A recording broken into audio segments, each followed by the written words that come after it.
ፊቷ ማዳት የወረሰው ወገቧ እንስራ በመሸከም የጎበጠ ሐሳቧን በልቧ እንስራዋን በጀርባዋ ተሸክማ አንድ ሴት ወደ ውሃው ጉድጓድ አጠገብ መጣች አለ።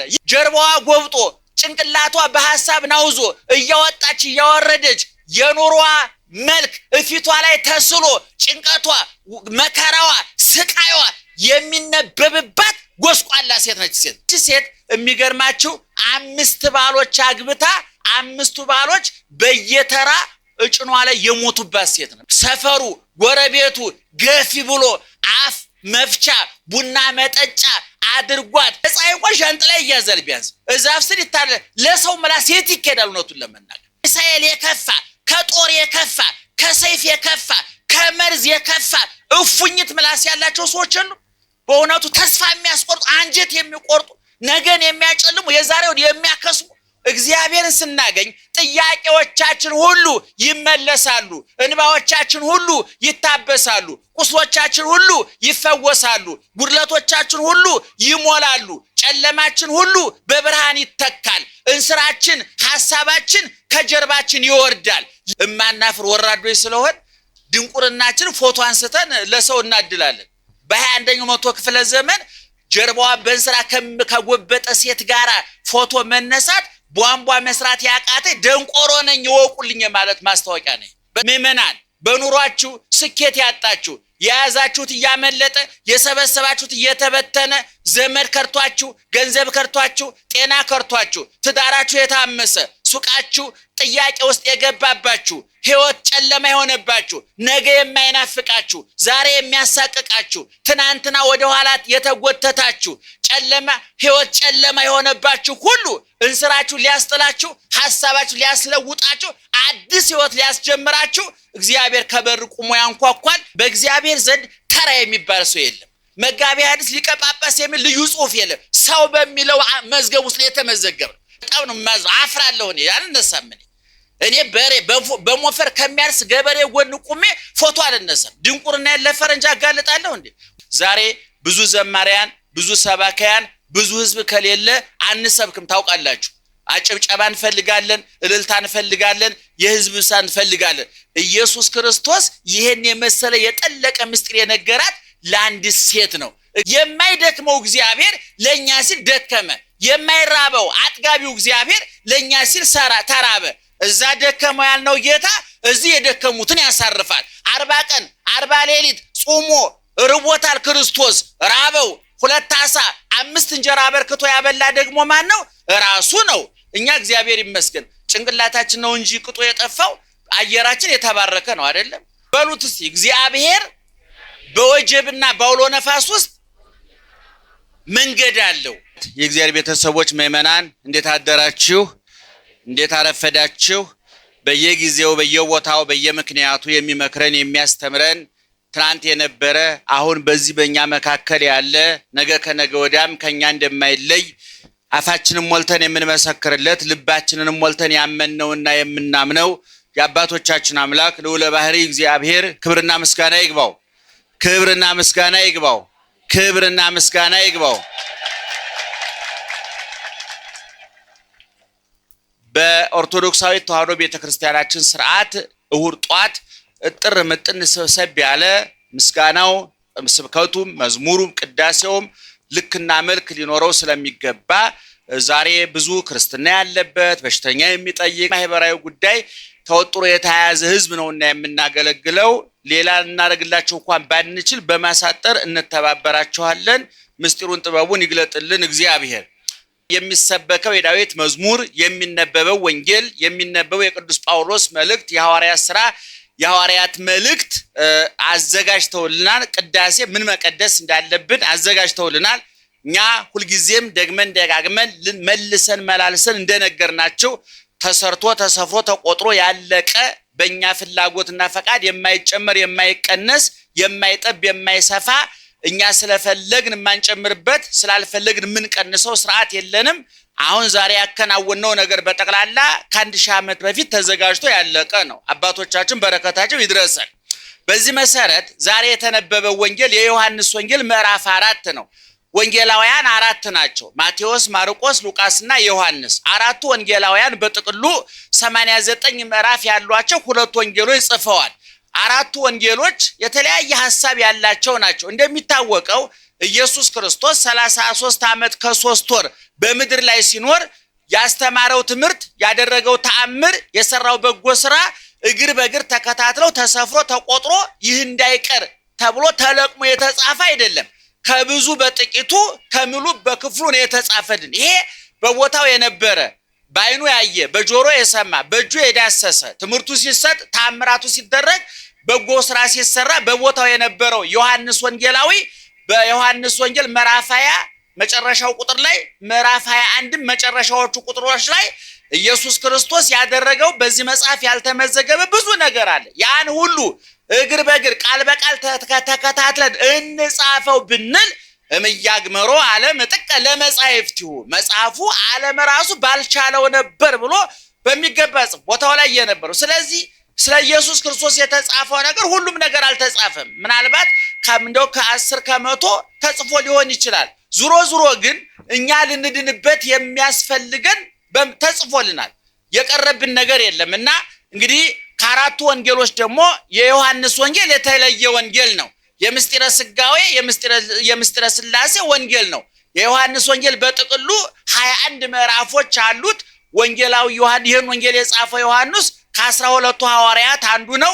ከ3ቱ የምስጢር ሐዋርያት ከያዕቆብ ከጴጥሮስ ጋር አንዱ ነው።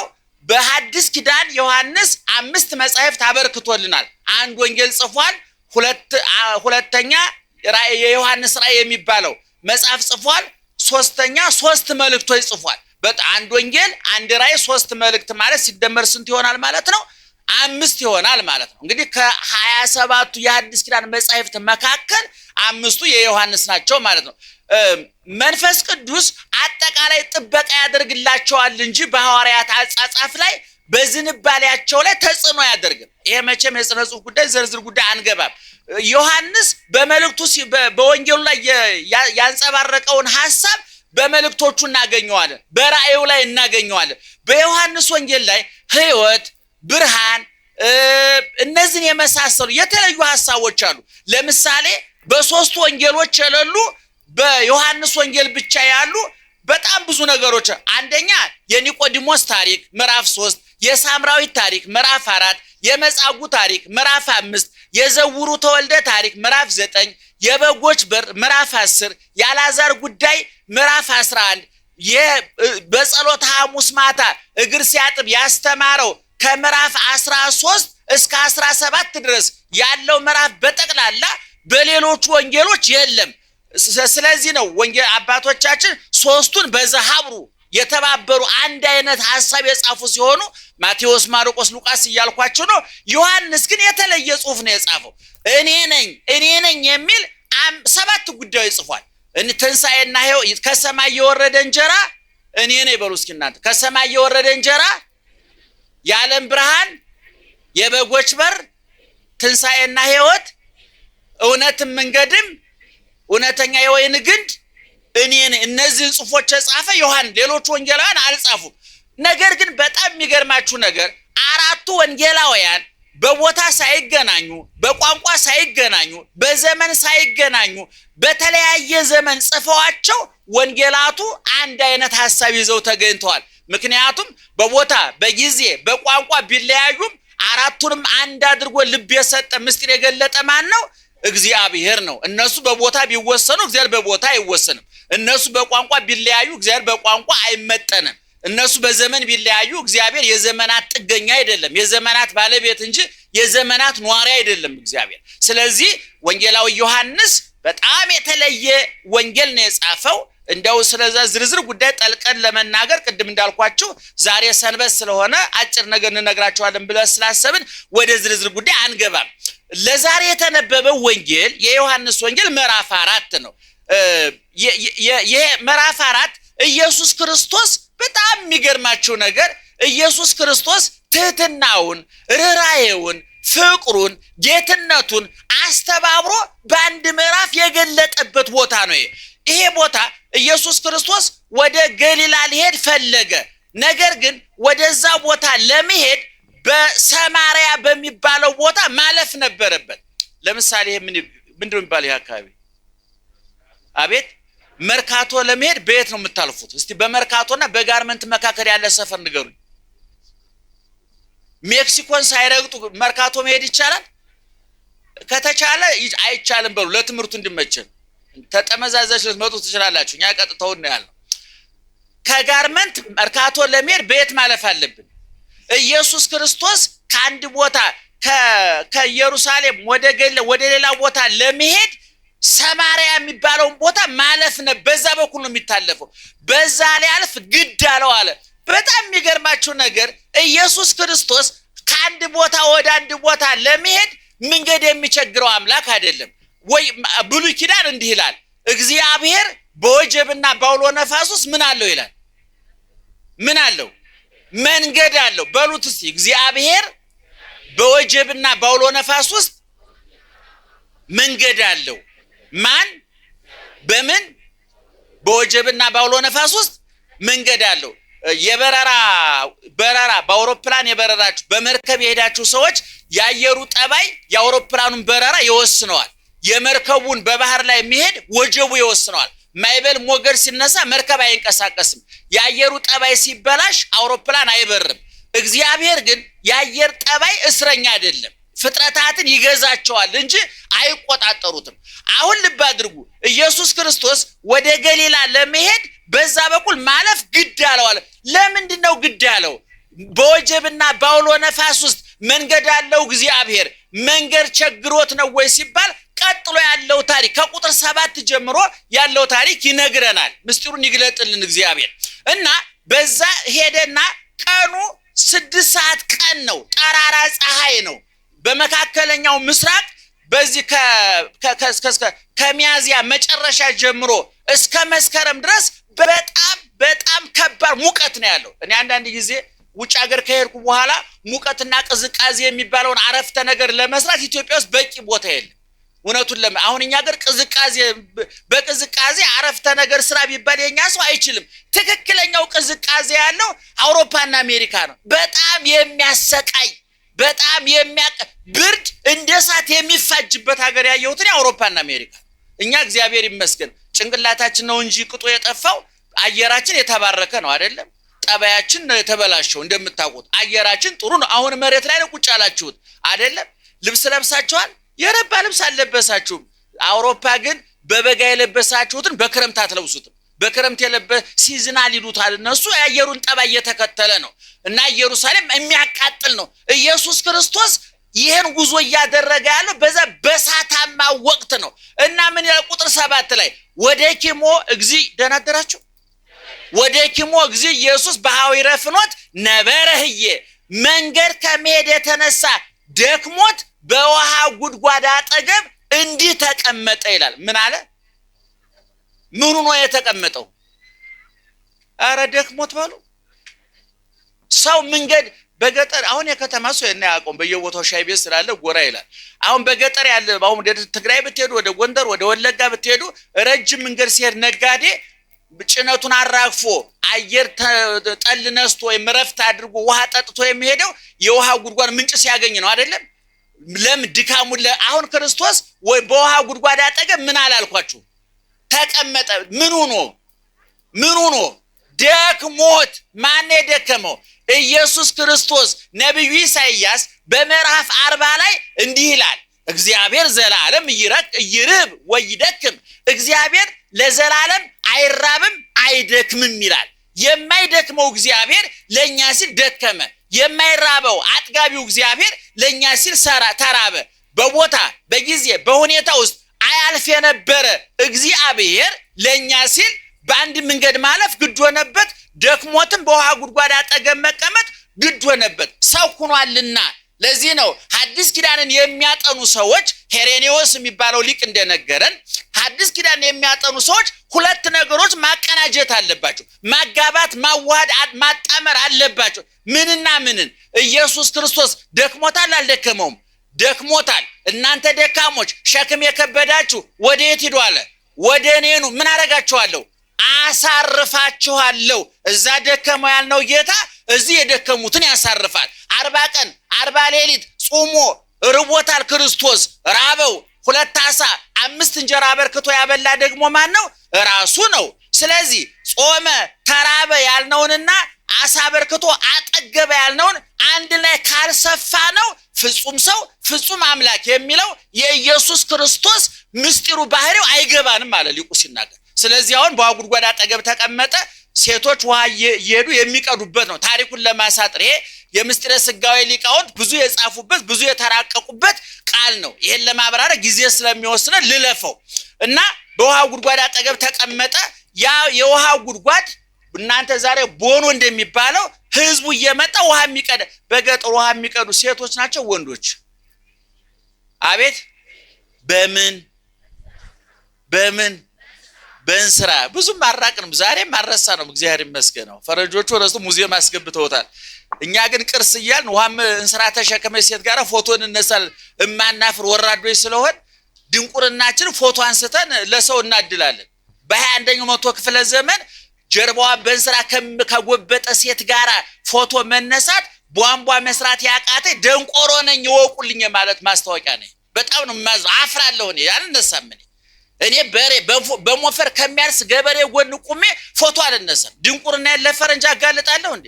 ሞፈሩን ቀይሩት እናንተ ተመራመሩ ተፈላሰፉና ሞተሩን ትራክተር ማድረግ ሲገባ በሬ የሚበላውን በሬ በሞፈር በቀንበር እያሰቃየ ባህል የሚል ጅላጅል ትውልድ ተፈጠረው። ነው ተለም በጣም ነው የሚያሳፍረውና ደህና አደራቸው።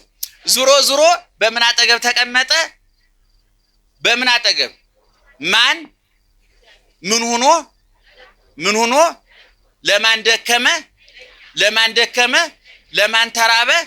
ለኛ እኛ ምን ደክመው ለኛ አይደለም ለራስ ተፈጥሯችን ስለሆነብን ነው ግድ ስለሆነብን ነውና አሁን በገጠር እስኪ ነው ገጠር ያደገ ሰው አሁን መልሼ ውሃ የሚቀዳው በስንት ሰዓት ነው? ጮክ ብላችሁ ነገሩኝ። ስንት ሰዓት ነው? ስንት ሰዓት? ጧት ማለዳ ነው አይደለም? ማለዳ ወይም ደግሞ ማታ ለምን?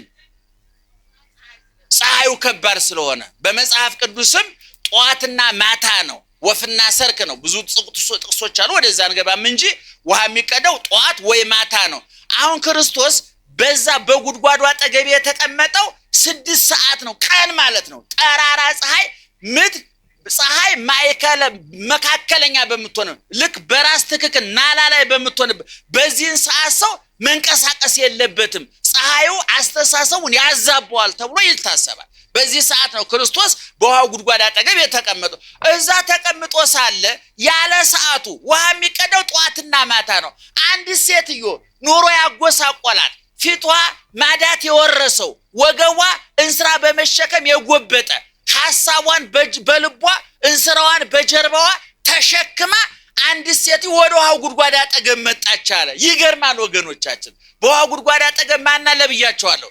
እግዚአብሔር ኢየሱስ ክርስቶስ በኪሩቤል ጀርባ ነግሶ የሚኖር ቅድም እንዳልኳችሁ በወጀብ በአውሎ ነፋስ ውስጥ መንገድ አለው። ሰማይ ዙፋኑ ምድር እግሩ መረገጫ የሆነችለት እግዚአብሔር ተዋጊ ነው። ስሙም እግዚአብሔር ነው የተባለለት አምላካችን እግዚአብሔር የሚባላ እሳት ነው ተብሎ የተነገረለት መላእክት አይናቸውን ሞልተው ሊያዩት ያልቻሉ እግዚአብሔር አሁን በአጭር ቁመት በጠባብ ደረት ተወስኖ ደክሞት አልቦት በውሃው ጉድጓድ አጠገብ ተቀመጠ። ያቺ ሴት ደግሞ እንስራዋን ተሸክማ ውሃ ልትቀዳ ወደ ጉድጓዱ መጣች። ውሃ የሚቀዳው ጧት ነው ማታ ነው። ለምንድነው ከቀኑ 6 ሰዓት ጠራራ ፀሐይ ላይ በጠራራ ፀሐይ በነደደ ፀሐይ ውሃ ልትቀዳ ለምን መጣች? ይሄ ሊቃውንት ተርጉመውታል። ይቺ ሴት መታ ወደ ዝርዝሩ ልግባና ይቺ ሴት መታ ተቀምጦ አገኘችው። ኢየሱስ ክርስቶስ አይሁዳዊ ነው። አለባበሱ እስራኤላዊ ነው፣ አይሁዳዊ ነው። ይቺ ሴት ሳምራዊ ናት። ሳምራዊት ማለት ሳምራውያንና አይሁዳውያን የሚባሉት የተለያዩ ነገዶች ናቸው። አይሁዳውያን ትምክህተኞች ናቸው። ሳምራውያን የሚባሉት ነገዶች ህዝቦች ይንቋቸዋል፣ ይጠሏል። እስመ ይሃብሩ ህርመተ አይሁድ ምስለ ሳምራውያን። ሳምራውያን ከአይሁድ ጋራ አንድ አይሁዳዊ ከሳምራዊ ጋራ ጋብቻ መፈጸም አይችልም። በበላበት ዕቃ አይበላም፣ በሄደበት መንገድ አይሄድም፣ በምንም ነገር አይገናኝ። ይንቋቸዋል፣ ይጸየፏቸዋል። እነማን? አይሁዳውያን፣ እስራኤላውያን። ኢየሱስ ክርስቶስ ደግሞ ከየት ነው የመጣው? አይሁዳዊ ነው፣ እስራኤላዊ ነው። እና አጠማጠሙ አለባበሱ ያስታውቃል። እና ሴትዮዋ ውሃ ልትቀዳ ጀርባዋ ጎብጦ ጭንቅላቷ በሐሳብ ናውዞ እያወጣች እያወረደች የኑሮዋ መልክ እፊቷ ላይ ተስሎ ጭንቀቷ፣ መከራዋ፣ ስቃይዋ የሚነበብባት ጎስቋላ ሴት ነች። ሴት እና መጣች። ጌታ ምን አላት? አስደናቂ ጥያቄ ጠይቃት። ውሃ ጠጭኝ አላት። ደህና ዋላችሁ? ምን አላት? አሁን እቺ ሴትዮ እዛ ቁጭ ያለው አንድ እስራኤላዊ እንጂ ይሄ ቅድም የዘረዘርንለት ሁሉ በእጁ ሁሉ በደጁ የሆነለት እግዚአብሔር መሆኑን አላወቀችም። ውሃ ጠጭ ስላ ደነገጠች። ለምን እንደደነገጠች ታውቃላችሁ? እንዴት አንድ አይሁዳዊ ትምክህተኛ ተመጻዳቂ እንዴት አንድ ተራሴ ሳምራዊቱን ውሃ ጠጭኝ እንዴት ይላታል? ደነገጠች፣ አላመነችም። እንዴ ጌታዬ እንዴት ነው እንዴት ውሃ ጠጭኝ አልከኝ ብላ አይሁድና የተናቁ ናቸው ነግሬያቸዋለሁ። ከዛ በኋላ ወደ ዝርዝር ጉዳይ ገባ። በኋላ ምንድነው ውሃ ጠጭኝ አላት። እሷ ደነገጠች ቅድም እንዳልኳችሁ። ከዛ ብታውቂ ኑሮ አለ ጌታ፣ ብታውቂ ኑሮ አንቺ እኔን ትጠይቂ ነበር እንጂ እኔ አንቺን መጠየቅ አልነበረብኝም፣ አልገባሽ ሆኖ ነው አለ። አሁንም እሷ አልገባት። ጌታዬ ጉድጓዱ ጥልቅ ነው፣ ሩቅ ነው። እጅህን እንደማየው መቅጃ የለህም፣ መሳቢያ ነገር የለህም። ምን ማለት ነው? የለም እኔ ከምሰጠው ውሃ የጠጣ እይጸም ዳግመኛ አይጠማም፣ ያ ውሃ በውስጡ ሲፈልቅ ይኖራል ብሎ የሚገርማችሁ ለረቀቁ ሊቃውንት፣ ለረቀቁ መምህራን፣ ለሐዋርያት እንኳን በዛን ዘመን ቢነገራቸው ሊገባቸው የማይችል የረቀቀ የምስጢረ ስጋዌ፣ የምስጢረ ድህነት፣ የምስጢረ ተዋህዶን ጉዳይ ለአንዲት እዚህ ግቢ ለማትባል ኑሮ ለተጫናት ስራ ላደከማት ለአንዲት ጎስቋላና ተራ ለምትባል ሴት ትልቁን ምስጢር ነገራት። ዛሬ ብዙ ዘማሪያን፣ ብዙ ሰባካያን፣ ብዙ ህዝብ ከሌለ አንሰብክም። ታውቃላችሁ፣ አጨብጨባ እንፈልጋለን፣ እልልታ እንፈልጋለን፣ የህዝብ ብዛት እንፈልጋለን። ኢየሱስ ክርስቶስ ይሄን የመሰለ የጠለቀ ምስጢር የነገራት ለአንዲት ሴት ነው። በእግዚአብሔር ዘንድ ተራ የሚባል ሰው የለም። እገሌ አይረባም የሚባል ሰው የለም። በእግዚአብሔር ዘንድ አስመጭና ላኪውን ተላላኪ ትርጉም የለው። በእግዚአብሔር ዘንድ ጠቅላይ ሚኒስትር በለው፣ ንጉሠ ነገሥት በለው፣ ፕሬዝዳንት በለው ቁም ነገር የለውም። የአሜሪካው ፕሬዝዳንትና እዚህ በር ላይ ቆሞ ደቃቃ ሳንቲም የሚለምነው የኔ ቢጤ በእግዚአብሔር መዝገብ ሁለቱም ሰው ተብለው ነው የተመዘገቡት። ፕሬዝዳንት የሚል ልዩ ጽሑፍ የለም። መጋቢ ሐዲስ ሊቀ ጳጳስ የሚል ልዩ ጽሑፍ የለም። ሰው በሚለው መዝገብ ውስጥ ነው የተመዘገበ። ለዚህ ሴት ነው ይሄን የረቀቀ ምስጢር ያስተማራል። ከዚያ በኋላ ደነገጠች ሴትዮዋ። ከዛ በኋላ ሂጅና ባልሽን ጠርተሽ ነይ አላት ጌታ። ወደ ህይወቷ መግባት የተፈለገው ይሄ ነው። አረ ጌታዬ ባል የለኝም ማለች። ይቺ ሴት የሚገርማችሁ 5 ባሎች አግብታ 5ቱ ባሎች በየተራ እጭኗ ላይ የሞቱባት ሴት ነው። በመጽሐፉ በወንጌል ተጽፏል። 5 ባል የሞተባት ሴት ናት። ባል የለኝም ማለች። 5 ባሎች ሙተውባት። አዎ ቀድሙሰ 5ቱ እደው ነበሩ ምስሌኪ፣ ቀድሞ 5 ባሎች ነበሩሽ። ወይዜሰ ዘሃሎ ምስሌኪ ኢኮነ ምተኪ፣ አሁን ካንቺ ጋር ያለው ግን 6ኛው ባልሽ አይደለም ማለት። ይቺ ሴት 5 ባሎች እየሞቱባት ሰፈሩ ጎረቤቱ ገፊ ብሎ አፍ መፍቻ ቡና መጠጫ አድርጓት የሰው ምላስ። ቅድም ነግሬያቸዋለሁ። ውሃ የሚቀዳው በስንት ሰዓት ነው ብያቸዋለሁ? ጧትና ማታ ነበር አይደለም? ይቺ ሴት በስንት ሰዓት ነው ሄደችው? በ6 ሰዓት። እኔ የሰው ምላስ ከሚያቃጥለኝ ምኑ ያቃጥለኝ ብላ ነው። ንገሩ፣ ከሰው ምላስና ከፀሐይ የበለጠ ማን ያቃጥላል? አቤት፣ የሰው ምላስ አይከፋም? ለፀሐይ እንኳን ዣንጥላ ይያዛል ቢያንስ፣ እዛፍ ስር ይታረዳል። ለሰው ምላስ የት ይኬዳል? እውነቱን ለመናገር እሳት ጦር የሆነ ምላስ ትዳር የበተነ ንግድ የበተነ ጎረቤት ያጣላ ጓደኛ ያለያየ ህዝብ ከመንግስት ከህዝብ የሚያባላ የሚያናክስ ከሚሳኤል የከፋ ከጦር የከፋ ከሰይፍ የከፋ ከመርዝ የከፋ እፉኝት ምላስ ያላቸው ሰዎች አሉ። በእውነቱ ተስፋ የሚያስቆርጡ አንጀት የሚቆርጡ ነገን የሚያጨልሙ የዛሬውን የሚያከስሙ ወደ ትናንትና ጎትተው የሚጥሉ ክፉ ሰዎች እና ይህች ሴት ከሰው ምላስ ይልቅ ምን ይሻለኛል አለች፣ ፀሐዩ ይሻለኛል አለች። ከዛ በኋላ ሄዳ ሰፈር ሄዳ ኧረ እንዳገኘሁኝ ምን አገኘው የህይወት ውሃ ብዙ ምስጢር ነግሯት፣ እሷ ግን የወሰደችው ሐሳብ ቀለል ያለውን የገባትን ነው። ያ ነገረኒ ኩሎ ዘገበርኩ ያደረኩትን ሁሉ የነገረኝን ሰው አገኘሁ አለች። እሱ ብዙ ነገር ነግሯት ነበር፣ ግን እሷ የገባትን ነው ይዛ ሄደችው። ከዚህም አሁን ከቤተክርስቲያን ትምህርት ሲሰጥ ሁሉም የገባውን ይዞ ይሄዳል። ቆንጥሮ እቺ ሴት ቀለል ያለችውና ከህይወቷ ጋር የተገናኘችውን ህይወት ነው ይዛ ሄደችው። እና ምእመናን ባጭሩ ሶስት ነገር እንድታጤኑ እንፈልጋለን። አንደኛ ኢየሱስ ክርስቶስ ደክሞት በውሃ ጉድጓድ አጠገብ ለምን ተቀመጠ? አያችሁ፣ ኃይለኛው ለኛ ሲል ደከመ፣ ምሉ ለኛ ሲል ተወሰነ፣ ረቂቁ ለኛ ሲል ገዘፈ፣ ዘላለማዊው ለኛ ሲል ጊዜያዊ ሆነ፣ ሕያው ለኛ ሲል ሟች ሆነ። የሚያጠግበው ተራበ፣ የሚያረካው ተጠማ፣ የሚያለብሰው ተራቆተ፣ ሕይወት የሚሰጠው ሞተ። ውቅያኖስን ውሃን ከነመጠጣት ስሜቱ የፈጠረ ለኛ ሲል ተጠማ። ፈዋሹ ቆሰለ፣ አልባሹ ተራቆተ። መራራ ጣፋጭ ነገር የፈጠረው እሱ ለኛ ኮምጣጤ ጠጣ። በበረት ተጣለ፣ በጨርቅ ተጠቀለለ፣ ተሰደደ፣ ተንከራተተ። ይሄን ሁሉ ዋጋ የከፈለው እኔና እናንተን ስለሚወደን ነው፣ ስለሚፈልገን ነው። እና ስለዚህ ይሄ ሁሉ ዋጋ የተከፈለልን ሰዎች መሆናችንን ማወቅ አለብን፣ ዋጋችንን ማወቅ አለብን ማለት ነው። በሁለተኛ ደረጃ እግዚአብሔር ሰው አይንቅም ወገኖቻችን። አሁን አያችሁ ይቺ ሴትና ኢየሱስ ክርስቶስ የተገናኙበትን ቦታ ተመልከቱ። እንኳን እግዚአብሔር አንድ ባለስልጣን እንኳን ይገኛል ተብሎ በማይታሰብበት ቦታ፣ አንድ ዝነኛ ሰው እንኳን ይገኛል ተብሎ በማይታሰብበት ቦታ፣ አንድ ሀብታም ሰው ይገኝበታል ተብሎ በማይታሰበው ቦታ ኢየሱስ ክርስቶስ ተገኘ።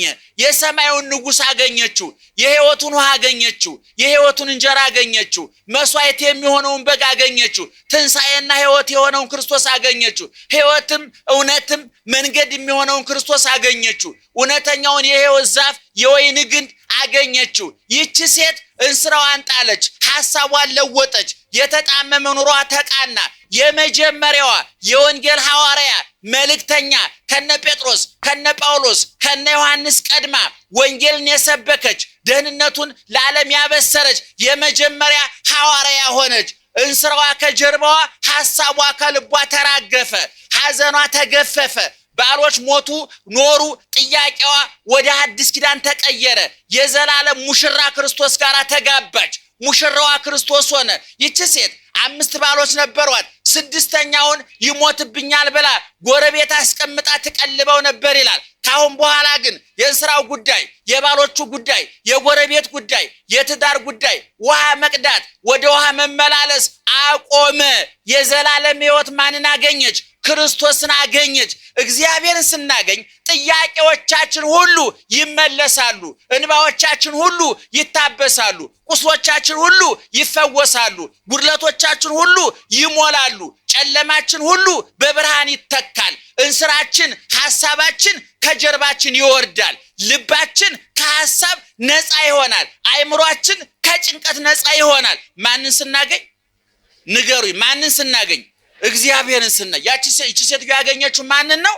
እግዚአብሔር። ስለዚህ ዛሬ ምእመናን በኑሯችሁ ስኬት ያጣችሁ፣ የያዛችሁት እያመለጠ የሰበሰባችሁት እየተበተነ፣ ዘመድ ከርቷችሁ፣ ገንዘብ ከርቷችሁ፣ ጤና ከርቷችሁ፣ ትዳራችሁ የታመሰ፣ ሱቃችሁ ጥያቄ ውስጥ የገባባችሁ፣ ሕይወት ጨለማ የሆነባችሁ፣ ነገ የማይናፍቃችሁ፣ ዛሬ የሚያሳቅቃችሁ፣ ትናንትና ወደ ኋላ የተጎተታችሁ፣ ጨለማ ሕይወት ጨለማ የሆነባችሁ ሁሉ እንስራችሁ ሊያስጥላችሁ፣ ሐሳባችሁ ሊያስለውጣችሁ፣ አዲስ ሕይወት ሊያስጀምራችሁ እግዚአብሔር ከበር ቆሞ ያንኳኳል። ክፈቱለት።